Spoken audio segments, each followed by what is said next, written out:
Bienvenidos al quinto Congreso Mundial de Sexología Médica. Este congreso es patrocinado por Focalis, Carabe, Ayrm, Bianco University.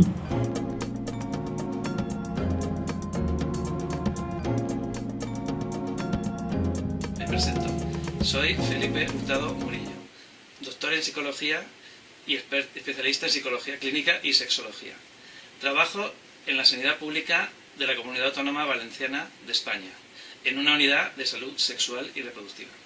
El trabajo que os presento se refiere a la violencia de género, concretamente al síndrome de la indefensión aprendida en violencia de género como factor explicativo de la tolerancia y la persistencia de la mujer víctima de violencia de género en su propia relación de pareja.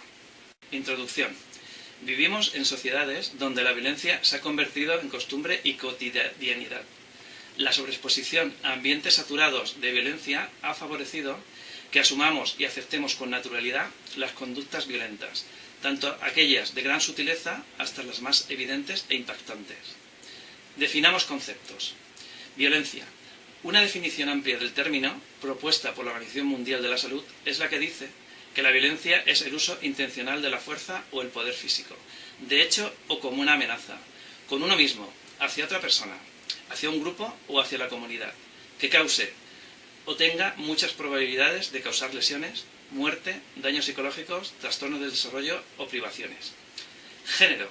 El género son las normas, capacidades, pensamientos y conductas que se le exigen a una persona por tener un sexo biológico determinado. Lo masculino y lo femenino es un hecho cultural y no un hecho natural. En el patriarcado, el mundo está definido en masculino y el hombre representa a la humanidad entera. La sociedad patriarcal considera lo masculino lo dominante, mientras que lo femenino lo subordinado. Violencia de género, si definimos este concepto, es cualquier tipo de violencia contra las mujeres como resultado de una estrategia de dominación ejercida por el varón para mantener su posición de poder. La violencia de género entendida de este modo representaría una violencia de tipo estructural, que propiciaría el mantenimiento de la desigualdad entre los sexos y, en el caso de la violencia dentro de la pareja, sería llevada al caso más extremo de dominación de una persona sobre otra, suponiendo un índice especialmente grave de subordinación del colectivo femenino al control del masculino. Datos y cifras. Los porcentajes de mujeres que afirman haber sufrido violencia de género en el año 2016 a nivel mundial son estos.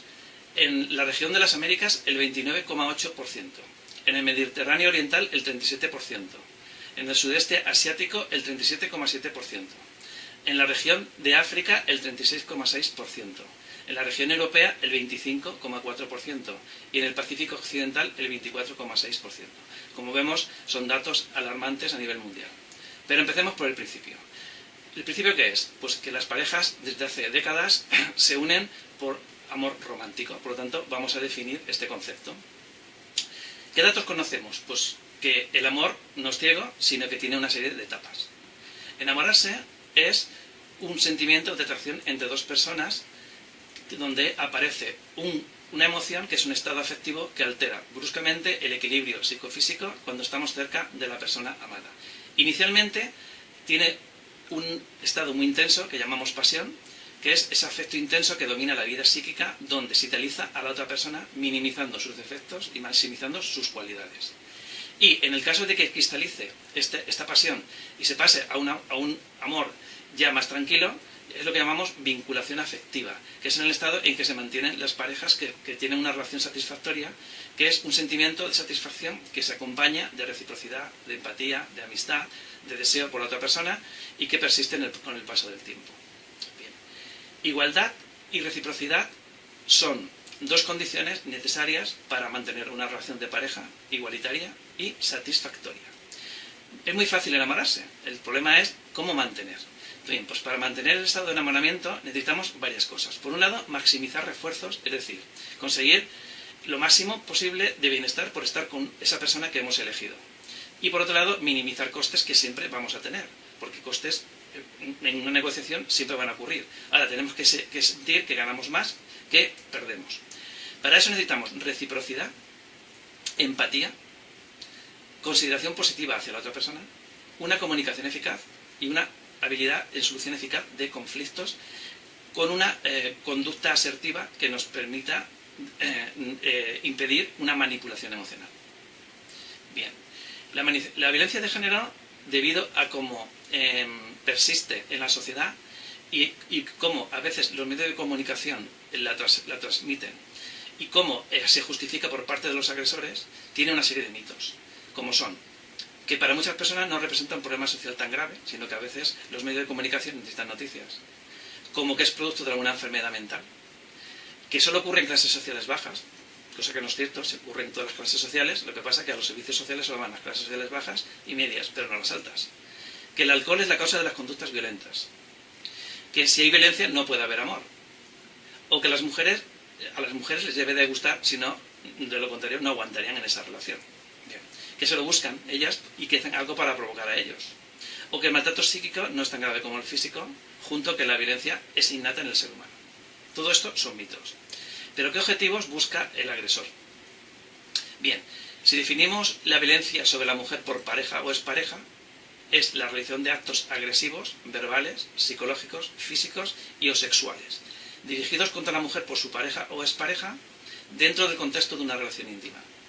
¿Con qué fin? Con el fin de mantener el poder y el control de la relación. Estos son los objetivos. Tipos de violencia. Por un lado tenemos la violencia física, la más visible. Por otro lado tenemos la violencia psicológica, que es una conducta deliberada y continua en el tiempo, que atenta contra la integridad psíquica y emocional de una persona y contra su dignidad. Con ella, el agresor lo que busca es imponer a su pareja las pautas de comportamiento que considera adecuadas. Y la violencia sexual, que comprende todos aquellos actos que atentan contra la libertad sexual de la persona y lesionan su dignidad, existiendo distintos tipos de violencia sexual. Por un lado tenemos las agresiones sexuales, que son aquellas que tienen el uso de violencia o intimidación. Los abusos sexuales, donde no hay violencia ni intimidación, pero sí que no hay consentimiento. El acoso sexual, que es el comportamiento verbal o no verbal de índole sexual, con el propósito de atentar contra la dignidad de una persona, en particular cuando se crea un entorno intimidatorio, hostil, degradante, humillante u ofensivo. Y otras formas de violencia sexual que según los contextos culturales se dan, como son las mutilaciones sexuales, el tráfico de niñas y mujeres o el turismo sexual. Bien, definimos la violencia, una característica, la intensidad creciente, que es que la violencia no surge de modo súbito, sino que al irse cronificando aumenta en frecuencia e intensidad, teniendo una primera etapa donde es una violencia sutil, no percibida por la víctima, es decir, la víctima no se siente víctima. ¿Por qué? Porque es un ataque a la autoestima y es una agresión de tipo psicológico. De hecho, hay parejas donde solo existe este tipo de etapa y violencia psicológica, no se pasa a una violencia más física o sexual. Pero desde luego, para que se dé la violencia física y o sexual, se tiene que dar esta primera etapa, que puede durar meses u años. Bien, si pasamos a la segunda etapa, entonces lo que va produciéndose es una violencia verbal y un aislamiento social de la mujer víctima, para que no pueda contar los hechos degradantes a los que está siendo sometida, y por lo tanto aparece ya la violencia física y las agresiones sexuales. Bien, el maltrato psicológico, que es el más invisible, lo que busca es limitar la independencia. ¿Cómo? Mediante manipulación emocional, a base de desvalorización, con indiferencias, desprecios, reproches o insultos. Por otro lado, la culpabiliza con una adquisición de responsabilidades por el trato recibido, la intimida con amenazas y rotura de objetos, muchas veces los más importantes y significativos para ella, y produce restricciones aislándola, control de amistades, con control de actividades y control económico. Bien, entonces el maltrato psicológico podría consistir en humillaciones, tratar como un objeto a la mujer, infundirle miedo, comportamientos posesivos, limitación de sus relaciones, privaciones económicas, sobrecarga de responsabilidades e incluso distorsionarle la realidad. Bien, otra característica que ya fue descrita por Leonore Walker es el carácter cíclico, donde hay una primera fase donde se acumula tensión, donde hay roces permanentes con incremento de la ansiedad y de la hostilidad, y una segunda fase donde ya se pierde totalmente el control por ese varón que ejerce esa violencia y aparece una explosión aguda de violencia. El peligro es en la tercera fase, que se llama la fase de arrepentimiento o luna de miel, porque es lo que hace que persista la violencia en esa relación. Entramos, por lo tanto, en el síndrome de la mujer maltratada, que es la repetición del ciclo de la violencia y su vivencia recurrente. En esta situación, la mujer, digamos, se está en un estado de parálisis progresiva, que es lo que llamamos el síndrome de la indefensión aprendida, que significa que la mujer aprende que haga lo que haga, siempre será maltratada, porque ha intentado diversas cosas que nunca le han funcionado. Aprende que no puede, por lo tanto, ni controlar ni detener la conducta agresiva de su pareja. Y que además, cualquier acción que emprenda puede provocar un mal mayor hacia sí misma o hacia su familia, como son hijos, hijas, si decide romper la relación, porque él ya se ha encargado de amenazarla con este hecho. Por lo tanto, la mujer queda inmovilizada en la situación. Por lo tanto, pasamos de una situación donde ella estaba enamorada y se quedaba porque pensaba que lo podía cambiar, a una situación donde se queda por miedo. Factores de tolerancia, por consiguiente, que hacen que persista la mujer víctima en esta relación de pareja. Tiene temor al futuro, temor a la soledad, está desorientada, tiene el sentimiento de indefensión aprendida que he comentado, tiene una baja autoestima que le incapacita para tomar decisiones, tiene miedo a la reacción del agresor ante la separación, como he comentado, está aislada socialmente, se queda por proteger a hijos o familiares, tiene una dependencia muchas veces económica del agresor, a su vez tiene resistencia a reconocer el fracaso en su propia relación, tiene vergüenza a relatar las conductas degradantes a las que está siendo sometida por considerarla un asunto privado, se siente culpable al sentir que ella misma lo puede provocar, tiene dependencia emocional del agresor, ve al agresor como una persona débil a la que puede cambiar y luego finalmente acaba teniendo miedo a que cumpla las amenazas. Bien, factores de mantenimiento, es decir, ¿qué hace que esa mujer se mantenga en la relación? Uno de los factores es la socialización tradicional del rol femenino en las culturas patriarcales, que es que provoca en las mujeres maltratadas los sentimientos de vergüenza, culpa y miedo que potencian la pasividad, la tolerancia, la falta de afirmación como mujer, la obligación de cumplir con el rol femenino y la creencia de que solo es alguien con un hombre a su lado. Por tanto, ocultan la historia que viven, encubren al agresor, se aíslan para esconder marcas y lesiones, y al ser educadas para dar amor, ser buenas parejas, esposas y amas de casa, romper el estereotipo y denunciar les genera culpa. Es decir, te dirían, ¿cómo voy a denunciar al padre de mis hijos? Factores predisponentes, es decir, factores que estarían detrás de esa educación de esas personas. Por un lado, son personas que han vivido a veces bajo modelos familiares autoritarios. Por otro lado, familias donde predomina la misoginia y los hijos son educados e hijas de esta manera. Hay familias donde puede haber relación de padres deterioradas. Niños, niñas o adolescentes que viven en ambientes familiares donde han sufrido abusos sexuales o actos de violencia familiar o simplemente presenciarlos. Cuando hay familias donde hay trastorno adictivo en alguno de los padres que incapacitan los cuidados y la protección. O que tengan un trastorno mental grave en alguno de los padres, fundamentalmente en la madre, que es la que cuida. Fundamentalmente en la mayor parte de parejas. Una educación sexista en la escuela. La vida en un entorno empobrecido, desestructurado y con delincuencia. La influencia sexista de los medios de comunicación. La influencia negativa del grupo de iguales de edad. Y habilidades sociales deficientes. Bien, por un lado hemos dicho ya los factores predisponentes. Pero ahora vamos a ver los factores que precipitan que empiece el problema y los factores de mantenimiento. Evidentemente hay un conflicto crónico en esa relación de pareja donde no se resuelven los conflictos de una forma adecuada. Por otro lado puede haber abuso de drogas que desinhiben.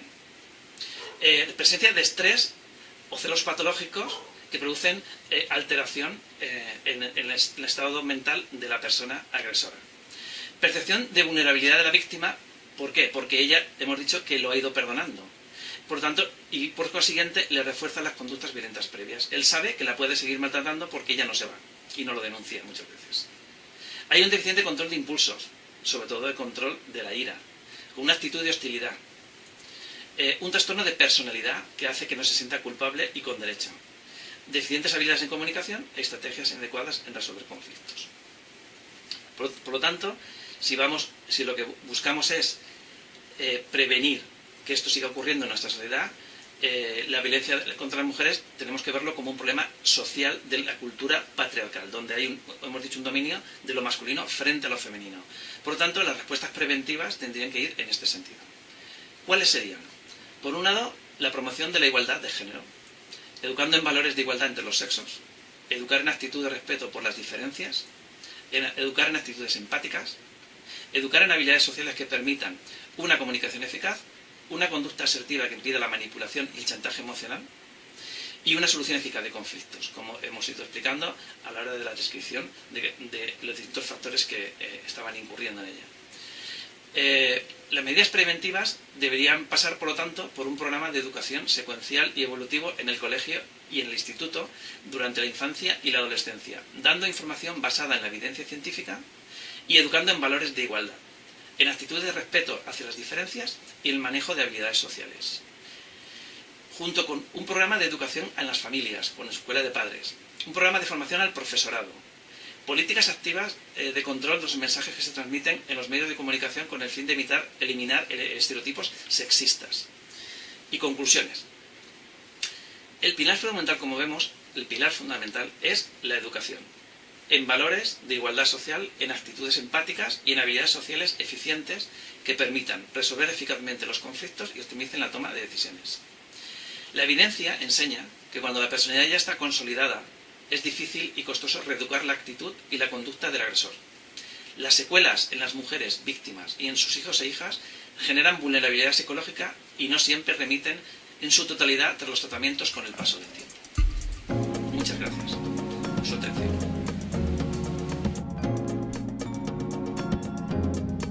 Este congreso fue patrocinado por Focalis, Caravel, Iron, Bianco University.